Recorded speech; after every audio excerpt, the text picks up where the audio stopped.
नमस्कार, स्वागत है आप सभी का मेरे इस चैनल द हेल्पिंग हैंड में। मैं श्रेया राय उपस्थित हूँ एक बार फिर से आप सभी के समक्ष मोहपाश की एक और कहानी योद्धा के साथ। तो आइए शुरू करते हैं। आसमान काले मेघों से पट गया था। बारिश किसी भी वक्त शुरू हो सकती थी। मैं तेजी से कदम बढ़ाते हुए किसी तरह मुख्य मार्ग तक पहुंचना चाहती थी कि अचानक पीछे से किसी ने आवाज़ दी, मैडम जी। मैंने पीछे मुड़कर देखा तो लक्ष्मीना भागी आ रही थी। हल्की फुहारें पड़ने लगी थी। मैंने छाता खोल लिया। वह हाँफती हुई मेरे निकट पहुंच चुकी थी। झट से छाते के नीचे आते हुए मेरा हाथ जोर से पकड़ लिया और भरभराए हुए गले से कहा, मैडम जी अब आप ही बचा सकती हैं। क्या हुआ? मैंने आश्चर्य से पूछा। मैडम जी, तहसीलदार को दरखास्त डालिन है। हमारा सबसे अच्छा रोड पर खेत पर धान अपने चक में ले लिया। बुढ़िया कछु करती नहीं। घर के दोनों मर्द बेकार।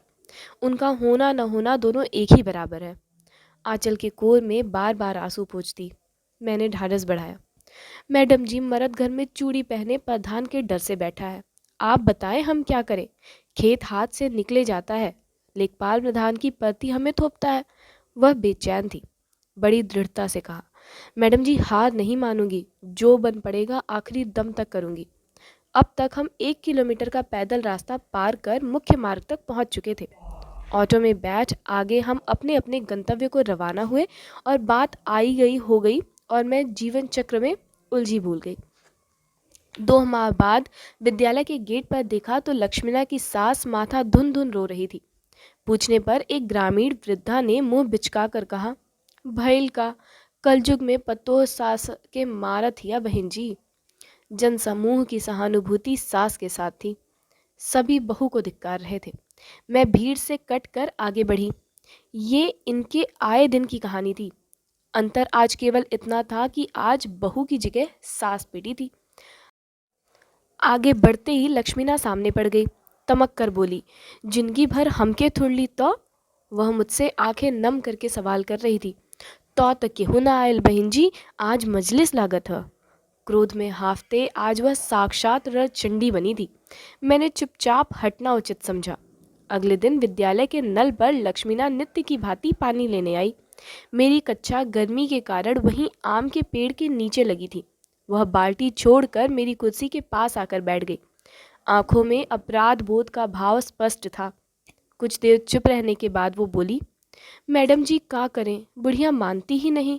घूम घूम कर कहती है लिखपलवा नाच रहा है, रंडी हो गया है, हकीमों संग सो रही है।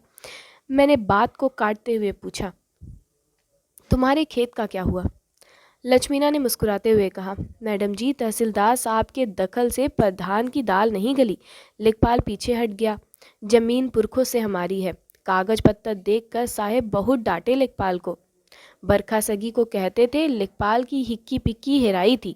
मैडम जी बहुते दौड़ी तहसील से लेके जिले तक। इधर प्रधान दिन रात बुढ़िया के कान भरता था।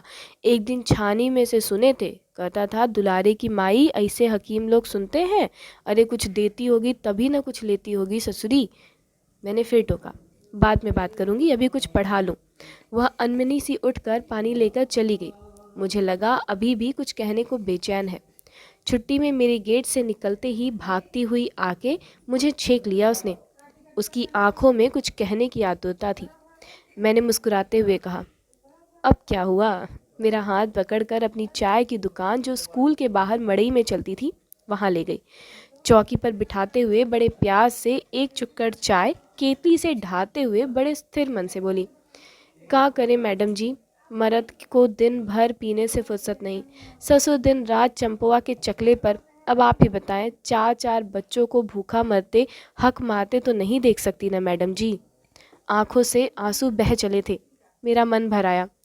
हाँ, हमने किया है 72 कर्म अपने जाए के लिए। जिसको जो कहना है कर ले, परवाह नहीं।